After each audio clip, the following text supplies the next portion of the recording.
Have you ever wondered why tiny, remote islands in the Pacific suddenly matter so much? Why ports, reefs, and uninhabited atolls are turning into military bases?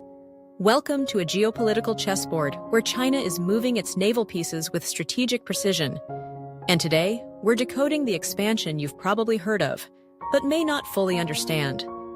In the last decade, China's presence in the Pacific has grown from a whisper to a roar. It's not just about the South China Sea anymore. We're talking about a vast stretch of ocean, covering key shipping lanes, strategic choke points, and distant islands once overlooked by world powers. So why is China focusing here? What's the end game? Let's break it down. At the heart of China's naval strategy is something called the String of Pearls.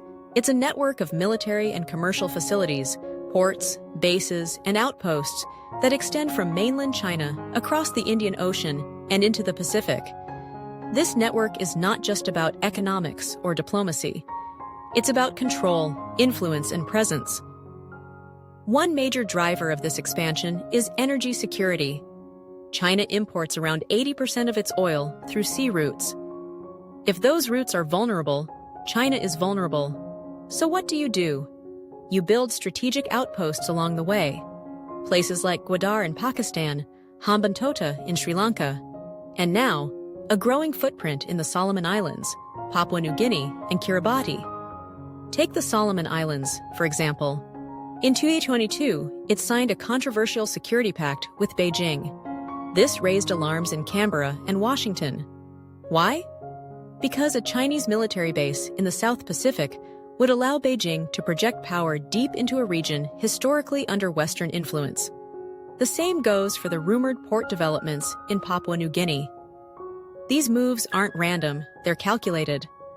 But China isn't just building bases. It's deploying Coast Guard vessels, surveillance ships, and research vessels, all part of what analysts call gray zone tactics. These actions blur the lines between peace and conflict, allowing China to assert dominance without firing a shot. It's a slow, steady push, inch by inch, into the Pacific. Critics argue this expansion challenges international law, threatens the sovereignty of smaller island nations, and could destabilize the region. Supporters within China, however, see it as a natural rise of a maritime power, a way to protect national interests in an increasingly hostile world. Depending on where you stand, it's either a threat or a right. Now here's the thing. This naval growth is not happening in isolation. It's triggering responses. The U.S. is reinforcing alliances with Australia, Japan, and the Philippines. The AUKUS Security Pact is a direct reaction. We're witnessing the early stages of a new maritime arms race, and the Pacific is the arena. So, what does all this mean for the future? Expect more patrols, more standoffs, more competition for influence.